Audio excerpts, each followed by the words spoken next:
Boa noite, pessoal. Questão 14 do capítulo 11. Questão bem interessante, porque a gente vai entender uma coisa aqui, né? Basicamente, a gente tem um volume de água. Um volume de água que ele não deu a massa. Ele não deu a massa. E esse volume de água, ele vai passar por diversas transformações, né? Ele tem um bloco de gelo a 0 graus.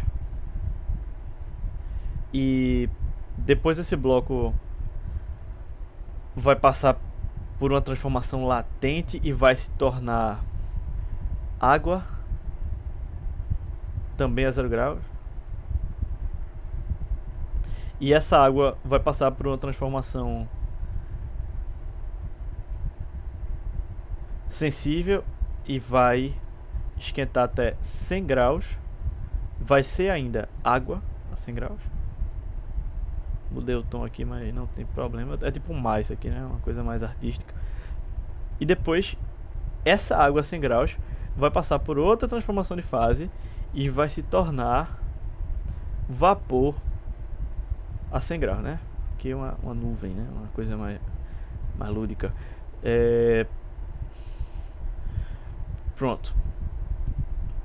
Essas são as transformações que esse volume de água vai passar. E ele diz que o calor que foi recebido por esse volume d'água foi aquecido por uma taxa constante. Foi aquecido de forma constante. Ou seja, o calor foi entrando no sistema respeitando um tempo, né? E isso é interessante, por quê? Porque ele pergunta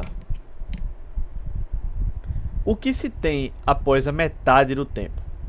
Uma pessoa pode pensar: pô, ele passou por essa transformação de gelo para água, de água para vapor, então no meio do tempo naturalmente está na água. Não foi de 3 fases, foi de sólido para líquido para gás, então o meio é no líquido, pô. Isso é óbvio. Mas pode não ser isso. Pode não ser isso, porque o calor daqui vai ter diferentes valores, o calor nessas fases. Então é isso que a gente vai explorar nessa questão, é esse aprendizado. E é um aprendizado bem relevante para vocês, né? Eu vou apagar isso aqui agora e deixar só as fases para a gente ir calculando o que tem em cada uma. Vamos lá.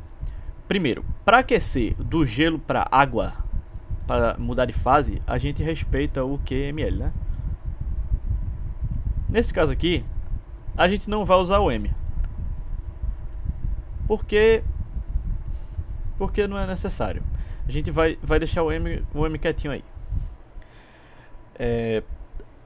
Nessa fase aqui, o L do gelo, né, ou seja, o quanto de energia precisa é de 80 para derreter.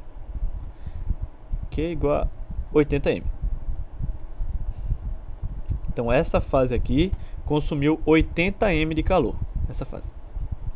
Vamos agora ver essa fase. Para esquentar essa água recém-derretida de 0 a 100 graus. Vai respeitar o que é MCT. A massa a gente vai continuar chamando de M. O C da água a gente sabe que é 1. 1 vezes T, que é 100. Então o calor necessário aqui para esquentar essa água foi de 100 M. O calor e o calor.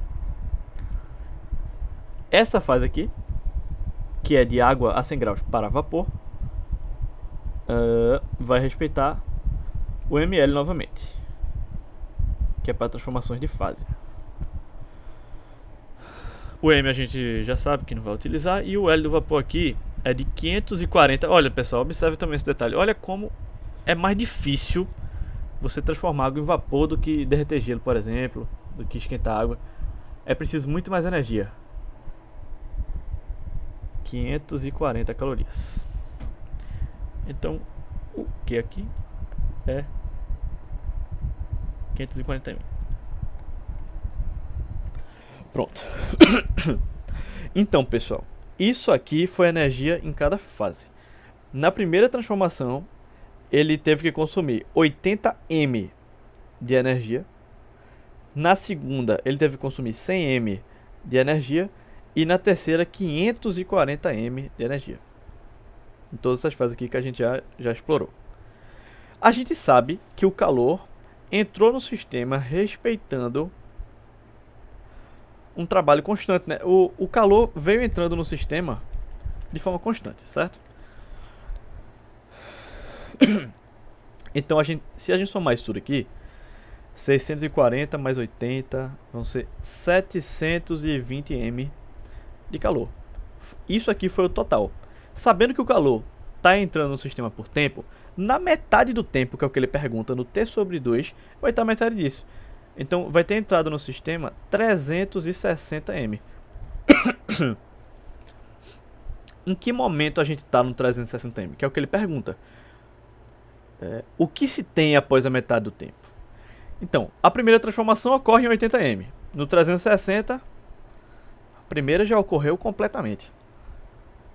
A segunda com mais 100, ou seja, 180 para completar essas duas.